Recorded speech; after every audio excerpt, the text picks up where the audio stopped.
Welcome back to the Cardboard Cave. Another day, another Godzilla figure. This is something new to me. This is a You Tooz figure, a vinyl figure. You Tooz. It came in this box protector. This is how it comes. So You Tooz seem to be like a more niche, basically, version of Funko Pop. They're also more expensive than Funko Pop. And certainly don't look exactly the same, but it is a vinyl figure, so that's why I'm comparing it. You Tooz, and that's T-O-O-Z. But this is Godzilla. From what I understand, this is the first Godzilla one they did, but there's a lot more now. Let's go and get it out of this box protector. That's not making it easy to see. It is, I mean, it's definitely a premium that it comes with a box protector. Although I'm really not an in-the-box collector when it comes to my figures, so, you know, I probably would have rather saved a couple bucks off the cost personally. But, zoom out a little here. This part actually stays with the box protector. It's kind of interesting. Like, I guess it will come out. Let's see.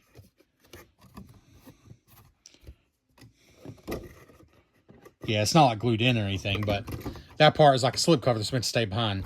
Oh, I don't know if I said $29.99. I got this from Barnes & Noble, so it was $26.99 with my member discount. I've been shilling for Barnes & Noble a lot lately. I certainly am not in any way affiliated with any company for that matter, but I've enjoyed getting some stuff from them, and 10% off is better than no percent off. Yeah, so this stays behind. That's pretty cool.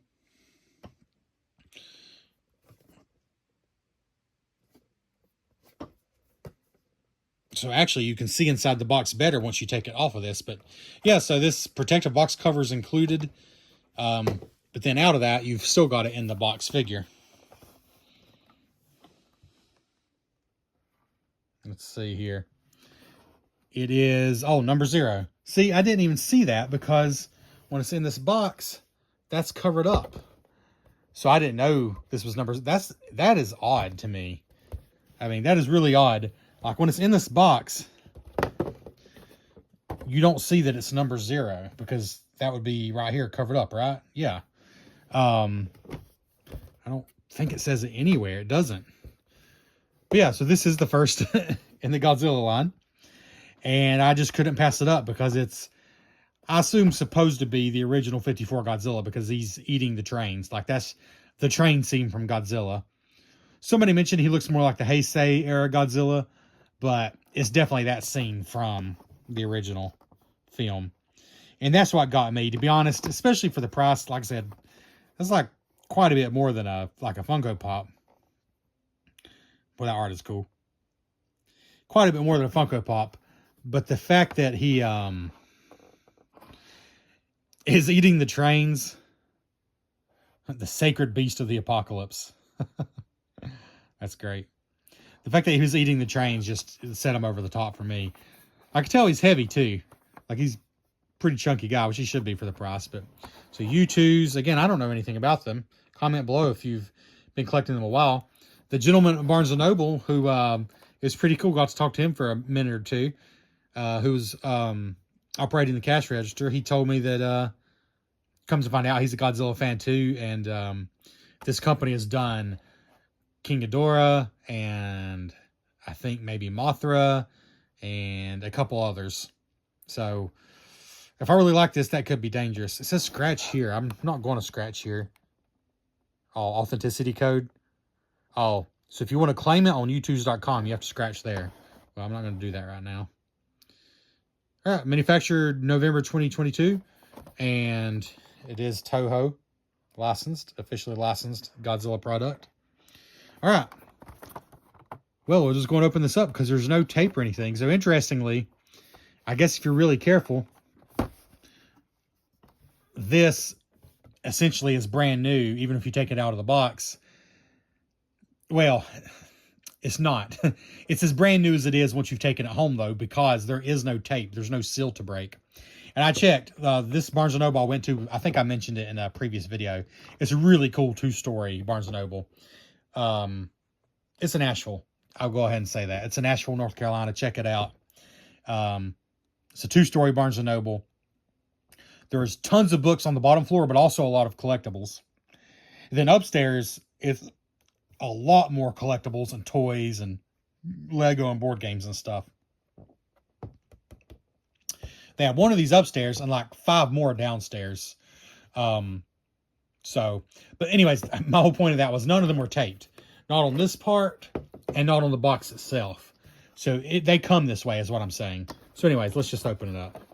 Quit yapping, Trevor. Good Lord. Talking about tape. How pedantic do you have to be? Is that even the right word? I'm not sure if that's the right word I was trying to use.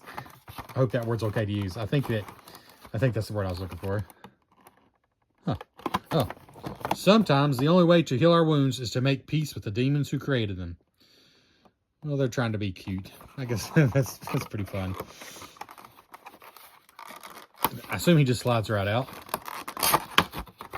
Oh, in fact, I was going to say, the top almost wanted to pop off before I even took it out of the box. So let's look in here for a second. They're really having fun with the packaging. See back there, Godzilla. And then, like I said, you got that on top. Ooh, when you take the figure out, the package is really cool. Let's see, back this up a little bit. Really cool box. That is kind of hidden by this slip cover. I mean, the slip cover is cool too.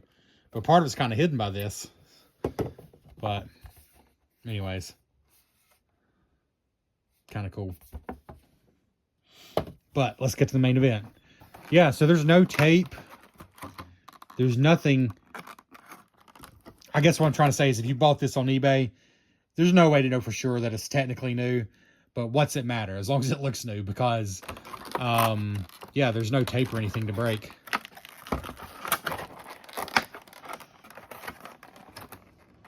Looks like interesting packaging. It just goes right back in there, yeah. Huh. I'll set that to the side. And here's our big guy here. He is not large, but he's weighty, he's chunky. Like he kind of feels like a paperweight. Like he's heavier than he needs to be for his size, I guess is what I'm trying to say. He is heavier than he needs to be.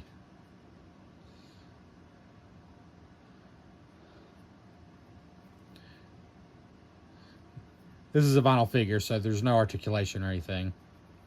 It's just a separate thing.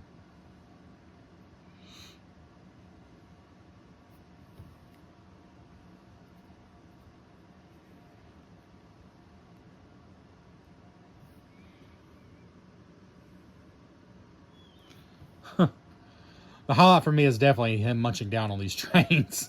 That definitely is what... I mean, that's why I got it. I'm just being honest. That's what set it over the top for me. That's definitely what got me. Like, the paint is not super detailed, but it's clean. It's good. The sculpting is fun. It's not crazy detailed because it's intentionally almost chibi style. Like, it's cartoony. He's a chunky monkey, though. Like, as I said before, I mostly have Funko Soda. I never got big into Funko. But I feel like he's heavier than a Funko.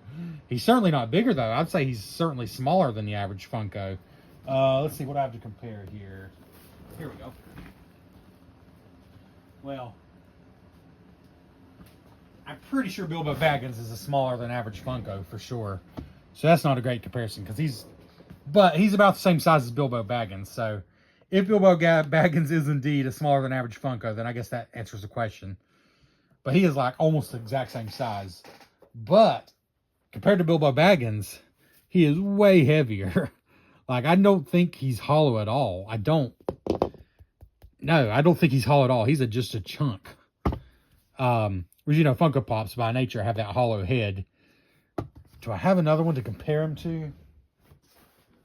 I got Funko Soda. Might as well compare.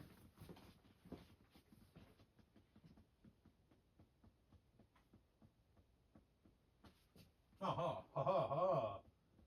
Bear with me 1 second. I was about to pass up a golden opportunity. Now, I don't have a Funko Godzilla, Funko Pop Godzilla, but I do have, get Bilbo out here, that was stupid, because I do indeed have a Funko Soda Godzilla. And I'm just going to go and say Funko Soda Godzilla, I think, is one of the best Funko Soda they made. I think he is simply one of the best. So in that sense, it's not a completely fair comparison, because I do think he is better than the average Funko Soda. But there is some comparison there. Now, this guy, I think I paid more than retail for, but new Funko Soda are what? Is it 12 bucks? Certainly less than $29.99. So yeah, the price is high.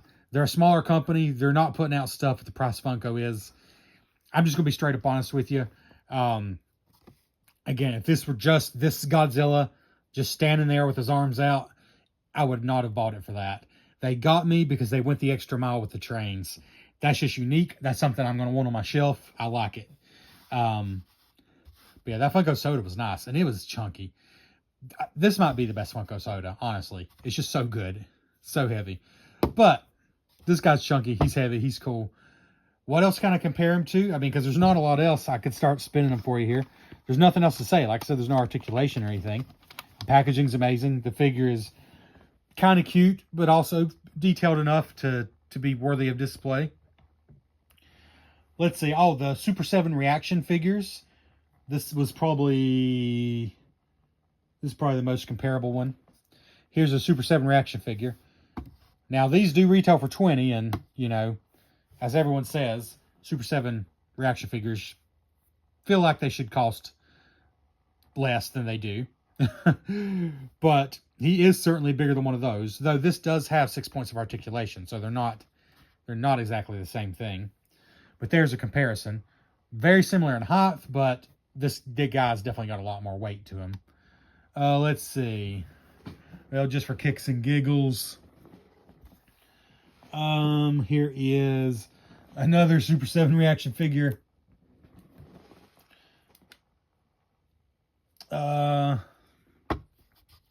This is the Celebration Godzilla glow-in-the-dark version. He's tall because of the way he stands, but you can still see, you know, he's not as bulky as this guy. What else can we compare? Oh, here is a weird comparison, but I figure I got on the same day in one of those $7 Bandai blind boxes, a vinyl figure. These are cheap, and I said they're very nice for $7, and they articulate in the arms and legs. But it's very hollow. In fact, it's a little bit squishy. It's, you know, like I said, this feels like a paperweight. It feels like it's intentionally a paperweight is what it feels like. Let's see. Yeah, that's about the best comparisons I got, probably. So yeah, not much else to say about this guy.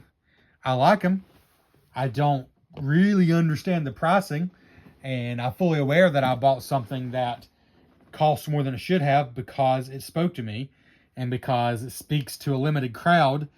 They can somewhat charge what they want to, you know, not completely, but within reason. They can kind of charge what they want to for these kinds of things. Because, yeah, I mean, it's Godzilla eating trains. I don't have another figure that's Godzilla eating trains, and that's just awesome. The packaging's awesome. The artwork on the packaging is awesome.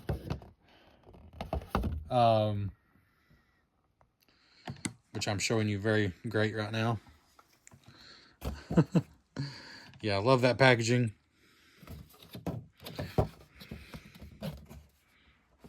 Very cool. That's all I have to say, though. So, do you collect You Tooz? Let me know in the comments. This is the only Godzilla one they had at Barnes & Noble. They had some anime ones. I'm way out of the loop when it comes to modern anime. There's a guy with a chainsaw on his head. Apparently, he's super popular. There was like 20 different figures there. No idea what that is. I'm an old man. But they were also 30 bucks. So these You Tooz, that is the price. And hey, if you have a Barnes & Noble membership, you might as well get it there because it's 10% off. And like even on Amazon, these were actually $35. So it seems like you're not getting much of a discount. So you might as well get it at Barnes & Noble if you can save the 10% if you're going to get one. That being said, I'll look to see what the other Godzilla ones are, but I'm kind of okay with this just being a one-off thing because he's just so cool. Like, I just love the way he looks. What can I say? There's nothing, it doesn't move, it doesn't do anything that's going to convince you all of a sudden that it's worth the $30 if you don't think it is. You either love it or you don't, probably. I will say, though, if you like the way it looks, you're not going to feel ripped off once you get it because he is heavy and he feels very substantial. So it makes him feel more legit in that way, I guess. Like, he feels like something that some care was put into because he's just, he make a very decent paperweight for your office desk, honestly. But yeah, nothing else to say. Comment below your thoughts on these. What You Tooz do you have? Had you even heard of them? Or like me, do you live under a rock and you hadn't even heard of them until today? Thanks for checking out the Cardboard Cave. We'll catch you next time.